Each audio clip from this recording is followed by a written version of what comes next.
Statement आपका सुनाता हूँ। आपने अभी राम और रावण की बात की, अब मुझे आप बताइए कि रावण से बात कैसे कर लेते हैं। सुनाता हूँ आपका खुद का बयान। सुनाओ। एक बार हमारी रावण से बात हुई, बात फोन कॉल पर। अब ये मत पूछना कि नंबर क्या था, हुई तो हुई। एक बार हमारी रावण से बात हुई, हमने कहा क्यों दशानंद जी माय डियर कैसे हो। उन्होंने कहा हेलो बागेश्वर वाले बोल रहे हैं। हम कहा जी। हम कहा भैया कैसे हो। हमने बुंदेली में बात करी, रावण ने भी हमसे बुंदेली में बात की। हम तो ठीक है भैया। हद तो जा हो गई कि साउंड में फटर फटर हो गो। हमने कहा भाई साहब दसई मौ से बोल रहे का। बोला हाँ। हमने कहा 9 लॉक करो, 1 से बोलो। फिर 1 मुंह से बात हुई रावण के। अब रहा होगा कोई 10 में से 1 मुंह, चाहे बीच वाला हो अगल बगल, पूछना नहीं क्योंकि दिख नहीं रहा था। बात हुई तो हुई। हमने पूछा रावण को कि तुमने राम जी से दुश्मनी क्यों की।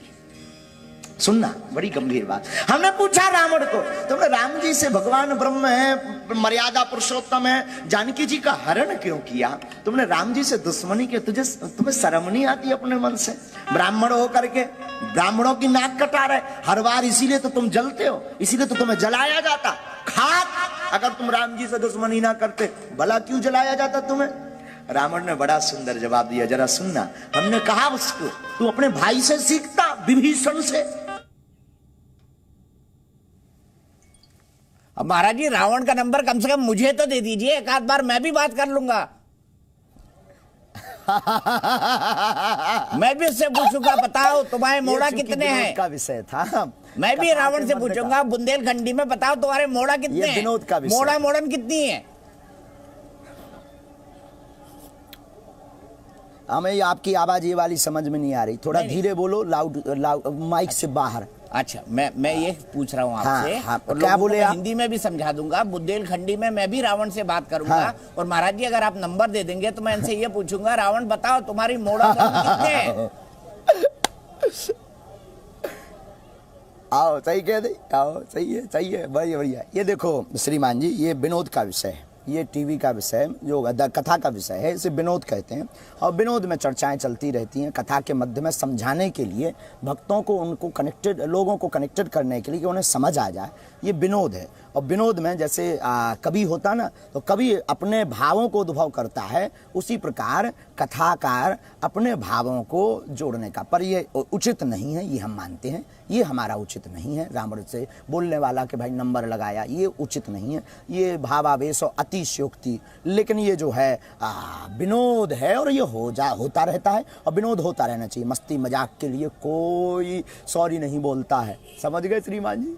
तो इसको तो आप सुनिए ही मत, जो सार की बात है उसको सुनिए। मतलब जो आपने बोला वो सब सच है, भले से वो गलत हो, गलत परंपरा हो, क्या ये कह रहे हैं आप।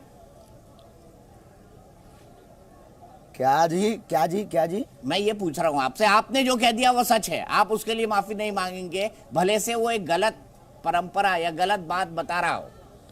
फिर वही बात, उल्टी बात। हमने कहा कि ये विनोद का विषय है, विनोद का विषय है। जो सच है वो सच है, जो झूठ है वो झूठ है, जो विनोद है वो विनोद है।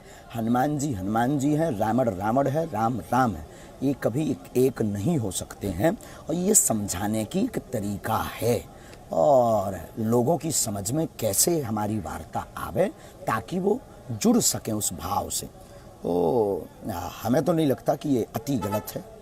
महाराज जी हमारे यहाँ एक गाना है, मानो तो गंगा माँ है, ना मानो तो बहता पानी। और सनातन में भी बहुत सारे लोग धर्म को मानते हैं, और बहुत सारे लोग ऐसे होते हैं जो धर्म पे उतना विश्वास नहीं रखते। और हमारे यहाँ माना जाता है सनातन तो बहुत सहिष्णु है, लेकिन आप धर्म विरोधियों को लात मारने की बात करते हैं। वो बात मैं आपको सुनाता हूँ, फिर आपसे मैं पूछूंगा कि सहिष्णु हिंदुत्व के अंदर, सहिष्णु हिंदू के अंदर लात मारने की प्रवृत्ति आनी चाहिए क्या। जो हिंदू नहीं वो बुजदिल है। और छत्तीसगढ़ वाले पागलों से भी कहेंगे यहां पर भी बहुत धर्म परिवर्तन हो रहा है, अब जगना पड़ेगा हम लोगों को। और तुम चिंता मत करो, हम तुम्हारे साथ हैं, और बागेश्वर बालाजी का हाथ है, और धर्म विरोधियों को लात है। कितना बढ़िया बन गया। हम तुम्हारे साथ हैं, और बालाजी का बोलो बोलो बोलो। हम ना तो कोई चमत्कारी हैं, ना हमें तुम्हारे पास आना है, ना हमें तुमसे प्रमाण पत्र चाहिए कि हमारे पास कृपा है कि नहीं। हम तो हनुमान जी का सिर्फ प्रचार करते हैं और दरबार भी हम कोई सिद्धि के बल पर नहीं, हनुमान जी की कृपा के बल पर लगाते हैं।